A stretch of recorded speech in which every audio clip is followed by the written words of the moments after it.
Lá em Apocalipse 3:21, existe uma promessa entregue para a igreja de Laodiceia, que fala assim: ao vencedor dar-lhe-ei sentar-se comigo no meu trono, assim como também eu venci e me sentei com meu Pai no seu trono. Ao entender as cartas da igreja, podemos perceber que a igreja de Laodiceia foi a única igreja que não teve nenhum elogio. Jesus só fez críticas para ela. E essa igreja estava tomada pelo ego, estava tomada pela autossuficiência e estava tomada por si mesma. E Jesus fala: eis que estou à porta e bato, eu quero ceiar contigo. Se abrir a porta, ceiarei com você.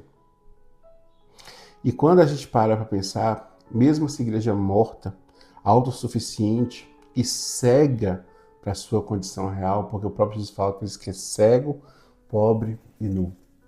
Jesus ainda dá uma possibilidade para eles comprarem do próprio Jesus ouro refinado, comprarem do próprio Jesus as virtudes e a verdadeira riqueza. Eu me identifico muito com a igreja de Laodiceia, porque num tempo atual, a gente depender de Deus é difícil. A gente entregar totalmente a Deus é difícil. A gente abrir mão da nossa vontade é muito difícil. A gente quer criar caminhos para fazer as coisas que Deus quer que a gente faça. Mas só que os caminhos têm que ser criados por Ele. Nós queremos ser independentes e, ao mesmo tempo, desfrutar as bênçãos de Deus. Nós queremos ter tudo aquilo que Ele prometeu, mas a gente não quer sentar-se com Ele. A gente não quer estar com Ele.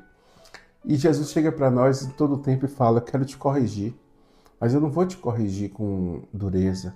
Eu vou te dar uma correção de amor. E o próprio Deus fala: eu repreendo e disciplino a quem eu amo, pois eu sou um Deus zeloso. E Ele tem três coisas para a minha vida e para a sua vida, assim como Ele teve para a igreja de Laodiceia.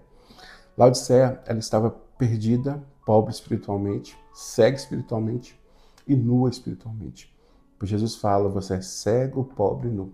Essa igreja foi tomada pelo ego. Essa igreja vivia numa situação que ela não acreditava que Jesus era o Deus criador, soberano de todas as coisas. Ela simplesmente diminuiu o tamanho de Deus, e isso é uma heresia incrível. Quando a gente não coloca Jesus no local que lhe é devido, nós nos colocamos no local errado. Nós abraçamos o ego, começamos a viver por nossos próprios meios. E Jesus fala: eu tenho para você ouro refinado, a verdadeira riqueza, a fé aprovada. Eu tenho para você vestiduras brancas, que é a justiça de Cristo. E eu tenho um colírio para você. Você que era pobre, cego e nu, eu vou te dar o ouro refinado. Eu vou te dar colírio para que você possa ver. E eu vou te dar vestes brancas. Quando nós assumimos a nossa dependência de Deus, nós caminhamos para estar perto de Deus. Quando nós entregamos a nossa vontade a Deus, nós abrimos mão da nossa vontade. E quando nós nos achegamos a Deus e permanecemos, o próprio Jesus fala: permaneça em mim e tudo aquilo que você pedir, eu vou te dar. E Deus, ele é tão maravilhoso, ele é tão perfeito, que para a igreja que estava mais devastada, que estava mais acabada, ele deu a promessa mais forte e rica. O trono ele não ofereceu para as outras igrejas. Ele mostrou o trono para essa igreja, porque a sua condição não era definitiva. Ele tem o trono para a gente. Ele tem a possibilidade de um dia sentarmos com ele no trono. Mas a gente tem que entender que o trono ele não vai ser aqui na terra, vai ser aqui no céu. Jesus não se assentou em tronos aqui no céu. Jesus não obteve riquezas aqui na terra. Jesus só teve sentou no trono no céu. E tudo aquilo que ele viveu foi um exemplo para a gente viver. Tudo aquilo que ele passou foi um exemplo para a gente passar. E a gente tem que aprender dele, buscar nele e se fortalecer nele. Porque por mais que a minha situação é horrível, é devastadora, Ele tem vida eterna para mim. Ele tem uma transição dessa vida para outra vida. Ele tem vida eterna para você. Deus tem um plano para a sua vida, para que um dia você sente no trono com Ele e reine com Ele. Essa é a promessa que nós temos.